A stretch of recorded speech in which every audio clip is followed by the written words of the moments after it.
Osan Air Base, South Korea, CNN. The first flight takes off from Osan Air Base just after daybreak, ascending high above the Korean peninsula to collect and send critical data back to U.S. military headquarters in South Korea.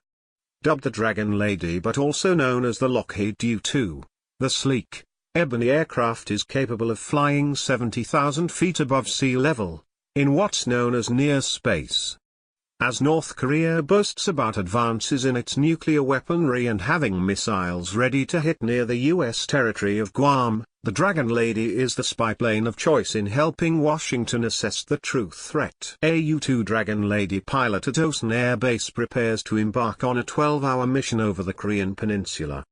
"We're busier here than we've been probably in the last 10 years, said Lieutenant Colonel James Bartran, a veteran U-2 pilot who leads the 5th Reconnaissance Squadron at Osan Air Base, the U.S. Air Force's closest base to North Korea, about 40 miles, 64 kilometers, from its border.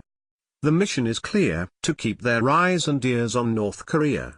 Everything that this aircraft is sending is almost instantaneously sent down to people who can process, exploit and disseminate that information within minutes to our leadership," Bartran told CNN, which was granted access to Osan Air Base.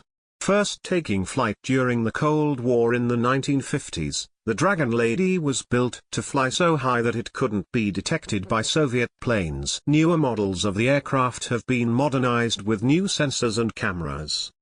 At $250 million apiece, the piloted spy planes are equipped to handle a variety of intelligence-gathering tasks that newer unmanned aircraft like drones can't do alone. It makes the Dragon Lady a critical asset in detecting what the North Koreans are really up to. "We provide what's called multi-in intelligence. We're the only true multi-in the theater," Bartran explained. "We can both see and hear things at the same time." In the months since Donald Trump became U.S. president, the rhetoric between North Korea and the U.S. has intensified. Both sides have threatened the other with total annihilation. But the unpredictability of both leaders could mean tensions could escalate, and possibly boil over, at any time. The Dragon Lady's presence over the Korean peninsula, Bartran explained, is to ensure the U.S. has the information it needs to act or respond. The intelligence the jet sends back to Washington could mean the difference between peace and war.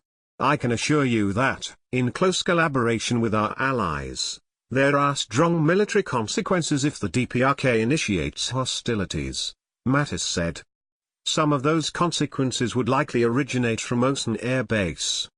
In addition to housing Dragon Lady spy planes, it's also the base for 2 squadrons of F-16 fighter jets, whose pilots train with the motto to be ready to fight tonight.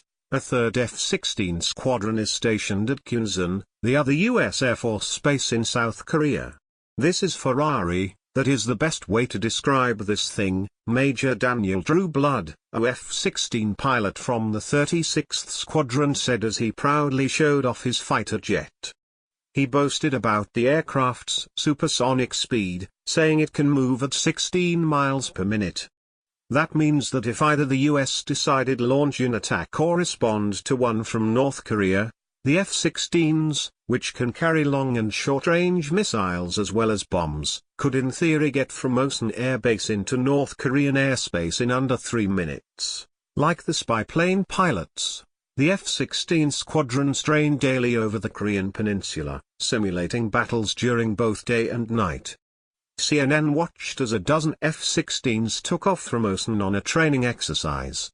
"We don't know when something's going to happen or what we're going to called on to do, so we need to make sure that across the board we're ready to execute, pretty much at any time," Trueblood told CNN. "We prepare every day like tonight is the night." He compared the role the F-16s would play in a battle to that of an offensive lineman's in American football. "We go out as the overall package, so load up the jet with both air-to-air missiles, air-to-surface missiles, with the HARM, high-speed anti-radiation missile, we would shoot," Trueblood said. "Our job is to have the enemy target us with both their air-to-air threat and their surface-to-air threat, and we basically protect everybody else, so we want them to target us." Despite all the rumblings of potential combat, officials from South Korea and the US insist they'd rather talk than resume hostilities with North Korea. But Pyongyang's defiant stance has caused concern among many that the current war of words could easily escalate into action. The pilots at Hosan Air Base say if it does, they're ready. The mission has always been very clear and dictated down to me that we are ready to fight, True Blood said.